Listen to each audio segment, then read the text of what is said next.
நட்புகள் அனைவருக்கும் வணக்கம். நீங்கள் டெய்லரிங் இப்போ தான் புதுசாக கற்றுக்கிட்டு தைக்கிறீங்களா? பிகினர்ஸாக இருக்கீங்களா? ஆரம்ப நிலையில் இருக்கீங்களா?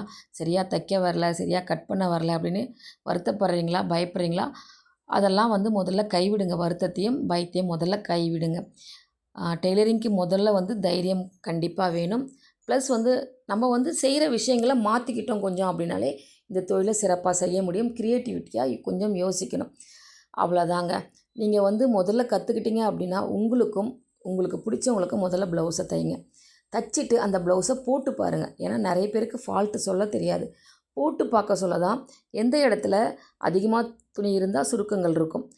துணி கம்மியாக இருந்தால் அந்த இடத்துல வந்து டைட் கொடுக்கும். அதாவது அளவுகளில் வந்து நீங்கள் வந்து அக்கு லூஸு, பாடி லூஸு, கழுத்து லூஸ்லாம் வருதுன்னா, ஒரு 1/4 இன்ச்சோ, 1/2 இன்ச்சோ கூட்டி வச்சுட்டு இருந்தீங்கன்னா லூஸாக இருக்கும். டைட்டாக இருக்குது அப்படின்னா, அளவுகள் வந்து கம்மி பண்ணியிருந்தீங்க அப்படின்னா, அந்த இடத்துல டைட்டாக இருக்கும். ஸோ இதெல்லாம் நீங்கள் பார்த்துட்டு, அடுத்த ப்ளவுஸ் திரும்ப அவங்களுக்கே தையுங்க. மார்க்கிங்கில் வந்து மாற்றங்களை கொண்டு வாங்க.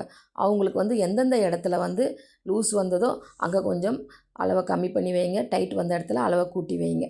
இப்படி நீங்கள் பண்ண சொல்ல, தச்சுட்டு திரும்பவும் போட்டு பாருங்கள். அடுத்த முறை நீங்கள் நெக்ஸ்ட் டைம் வந்து இது மாதிரி தச்சு போட்டு பார்க்க சொல்ல, ஃபஸ்ட் டைம் இருந்ததை விட இந்த டைம் வந்து கொஞ்சம் நல்லாவே இம்ப்ரூவ்மெண்ட் ஆகிருப்பீங்க. இது மாதிரி தாங்க சித்திரமும் கைப்பழக்கம், செந்தமிழும் நாப்பழக்கம். ஒவ்வொரு விஷயத்தையும் செய்ய செய்ய தான் நம்ம அடுத்தடுத்த கட்டத்துக்கு போக முடியும். எல்லா தொழிலுமே அப்படி தாங்க. செய்து பழகிட்டால் எல்லாமே எளிதாகும். வாழ்க வளமுடன்.